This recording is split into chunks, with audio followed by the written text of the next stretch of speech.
Olá! Hoje a gente tem em mãos uns materiais assim muito ricos, né? São os certos da revista Prove.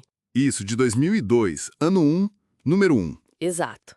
E ela nasceu de um projeto bem ambicioso, lá nas escolas municipais de São Paulo, focado na valorização do educador. Uhum. A ideia, pelo que eu entendi, era criar um espaço mesmo para troca, né? Troca de experiências, refletir sobre a formação, divulgar práticas que estavam, assim, oxigenando o ensino público naquela época. Sim, é um retrato bem vivo, né? De um momento de muita efervescência pedagógica. E os temas são muitos, né? Você estava comentando. Pois é, são bem amplos. Vai desde a formação do professor, claro, que é central, mas também é, a questão da autoridade em sala, né? Sempre complexa. Uhum. E aí tem avaliação dos ciclos, projetos mais práticos de ciências, de artes, educação inclusiva, até discussões assim mais diretas sobre orientação sexual, consciência social. É uma janela bem interessante, né? Para os desafios e para as conquistas daquele período. Certo. Então, acho que a nossa meta aqui é tentar destilar um pouco essas ideias, né? As práticas que marcaram esse projeto e que estavam ecoando lá nas escolas paulistanas em 2002. Exato. E um ponto que, para mim, salta logo de cara é a aposta forte na formação continuada. Concordo. E o interessante é que não era vista como um evento isolado, sabe? Era um processo permanente. Tem até uma inspiração freiriana forte, né? A professora Ana Maria Sal menciona isso. Sim, eu vi essa menção. E nasceu de uma percepção, assim, de que faltavam condições para o professor atuar bem. Aí a solução que buscaram foi colaborativa, sabe? Juntando escolas para investir nessa formação. De um jeito inovador, né? É, usando os recursos de forma diferente.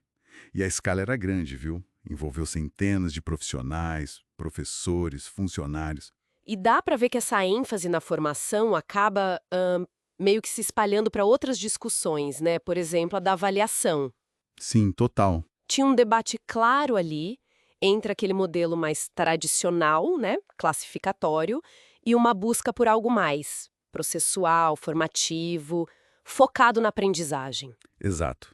E o que a revista mostra, e eu acho isso muito honesto, é a dificuldade dessa transição, sabe? Eles reconhecem que mudar a cultura da avaliação é complicado. Uhum. O ponto ali, o insight mesmo, é que não adianta só mudar o discurso, né? Falar, ninguém mais reprova. Se você não mexe nas práticas lá no fundo. Na sala de aula mesmo. É. O convite era para repensar o sentido da avaliação. Para que avaliar? Como?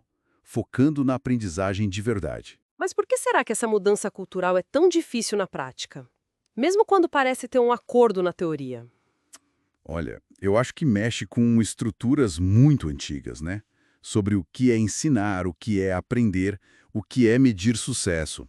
Além disso, exige um investimento grande em formação e em tempo para o professor poder parar, repensar, experimentar. Coisa que nem sempre as condições de trabalho permitem, né? Exatamente. A revista mostra que eles tinham consciência desse desafio. E essa busca por práticas com mais sentido, ela aparece em exemplos bem concretos que a revista traz? Tipo, aquele projeto de ciências que usava o fazer pão? Isso, esse é ótimo. O ponto-chave ali não era a receita em si, claro. Claro, mas era usar uma atividade do dia a dia para tornar palpável um conceito abstrato, como transformações químicas, engajando os alunos, né? Na observação, na busca por explicação, uma abordagem bem investigativa. E essa linha investigativa também aparece nos projetos de arte, né? Que buscavam, segundo o texto lá, um descondicionamento do olhar. O que era isso na prática? Então, a ideia era treinar a percepção mesmo, fazer os alunos olharem para o mundo, para as imagens, com mais atenção, sabe? Com mais sensibilidade, mais crítica, tentando romper com visões prontas, estereotipadas. Isso até se conecta com outro exemplo, Uhum. que é a análise de imagens em História e Geografia, como naquele projeto que usava a obra Festa de Rouen. A ideia era ir além da ilustração, certo? Exatamente. Era usar a imagem como fonte mesmo, para construir conhecimento, discutir representações, como a dos povos indígenas, no caso dessa obra específica, desenvolvendo um olhar mais crítico sobre o passado e o presente. Tudo isso aponta para uma pedagogia mais participativa. E falando em participação, em criticidade, Outros temas bem espinhosos foram abordados de frente ali, né? Como a relação entre a autoridade do professor e a autonomia do aluno. Sim, naquela entrevista com a Ana Maria Sal, ela questiona as duas pontas, né? Tanto o autoritarismo quanto a apatia, a falta de limites, buscando um equilíbrio bem delicado. É um fio da navalha, né? Totalmente. E essa coragem de encarar temas complexos aparece também na forma como trataram a educação inclusiva. Buscando o tal inédito viável do Freire, né? Como o artigo menciona, reconhecendo as dificuldades, mas insistindo em construir caminhos possíveis. É uma postura de não se paralisar diante do desafio da diversidade, mesmo com recursos que, a gente sabe, muitas vezes são limitados. A mesma frontalidade a gente vê na discussão sobre gênero, lá no curso de orientação sexual, onde se colocam os estereótipos sociais na mesa. E é muito marcante também, eu achei, a valorização da voz dos alunos e da comunidade. Aquela carta aberta aos que gostam de gente e de ser gente. É muito potente aquilo. Nossa, sem dúvida. São alunos relatando um episódio de preconceito, né? Defendendo a dignidade de pessoas marginalizadas e expressando um orgulho da identidade periférica deles. Mostra a escola como esse espaço de formação cidadã mesmo. Total. E a própria revista, né?